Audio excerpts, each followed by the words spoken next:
ایک جنگل کے کنارے ایک نیک دل درویش رہتا تھا۔ اسی جنگل میں ایک نہایت خوبصورت سبز طوطا رہتا تھا۔ اس کا نام زمرد تھا۔ زمرد بہت ذہین تھا، انسانی باتیں سمجھتا تھا اور بول بھی سکتا تھا، مگر اس کے دل میں ایک بہت بڑا خوف تھا۔ وہ دن رات سوچتا رہتا، اگر موت کا فرشتہ آ گیا تو کیا ہوگا؟ میں تو مرنا نہیں چاہتا۔ ایک رات طوطا ایک درخت پر بیٹھا تھا۔ چاندنی پھیلی ہوئی تھی اور جنگل خاموش تھا۔ اچانک اسے عجیب سا خواب آیا کہ ایک سفید نورانی وجود آسمان سے اترا اور اس کی طرف بڑھنے لگا۔ وہ گھبرا کر چیخا، نہیں، مجھے نہیں جانا، مجھے زندہ رہنا ہے۔ وہ نیند سے ہڑبڑا کر جاگا، اس کا دل تیزی سے دھڑک رہا تھا۔ اسی وقت درویش وہاں سے گزر رہا تھا۔ اس نے طوطے کو خوف زدہ دیکھا تو پوچھا، تم اتنے پریشان کیوں ہو؟ بابا جی، میں نے موت کا خواب دیکھا ہے، مجھے بہت ڈر لگتا ہے کہ ایک دن موت کا فرشتہ آ جائے گا۔ درویش نے آسمان کی طرف دیکھا اور مسکرا دیا، موت سے ڈرنے والا ہی اصل میں زندگی کو ضائع کر دیتا ہے۔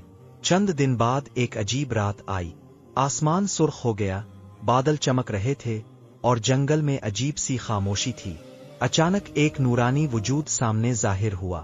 اس کے پر روشنی سے بنے ہوئے تھے اور آنکھوں میں عجیب سکون تھا۔ طوطا چیخ اٹھا، یہ وہی ہے، موت کا فرشتہ آ گیا۔ فرشتہ بولا، ڈر مت زمرد، میں موت کا فرشتہ ہوں، مگر ابھی تمہارا وقت نہیں آیا۔ طوطا کانپتے ہوئے بولا، پھر تم کیوں آئے ہو؟ فرشتہ بولا، میں تمہیں سبق دینے آیا ہوں۔ درویش آگے بڑھا اور طوطے سے کہا، زمرد، موت سے ڈرنے سے بہتر ہے کہ زندگی کو بہتر بنا لو۔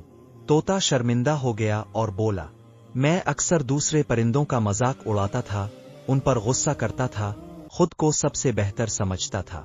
فرشتہ نے کہا، ہر سانس امانت ہے، جو اس امانت کو ضائع کرے وہ خسارے میں ہے۔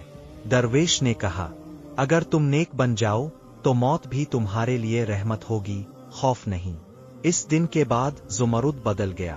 وہ چھوٹے پرندوں کی مدد کرنے لگا، بیمار پرندوں کے لیے پھل لاتا اور سب سے پیار سے بات کرتا۔ ایک دن ایک زخمی فاختہ جنگل میں گر گئی۔ زمرد نے اسے پانی پلایا اور کہا، میں پہلے تم پر ہنستا تھا، مگر اب میں تمہارا بھائی ہوں۔ فاختہ رو پڑی اور کہا، تم واقعی بدل گئے ہو۔ ایک دن جنگل میں ایک سخت دل شکاری آیا۔ اس نے جال بچھایا اور بہت سے پرندے پکڑ لیے۔ زمرد نے درویش کو خبر دی۔ درویش نے دعا کی اور کہا، اے اللہ، ان بے زبانوں کو بچا لے۔ اچانک تیز آندھی آئی، شکاری کا جال ٹوٹ گیا اور پرندے آزاد ہو گئے۔ شکاری ڈر کر بھاگ گیا۔ کئی سال گزر گئے۔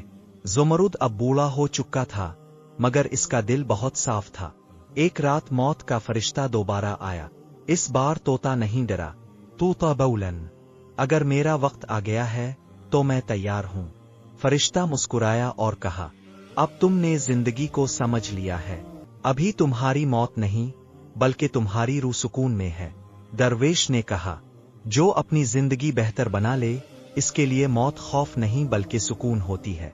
درویش نے طوطے سے کہا، یاد رکھو زمرد، موت ہر ایک کو آنی ہے، مگر اصل کامیابی یہ ہے کہ انسان اچھے اعمال کے ساتھ جائے۔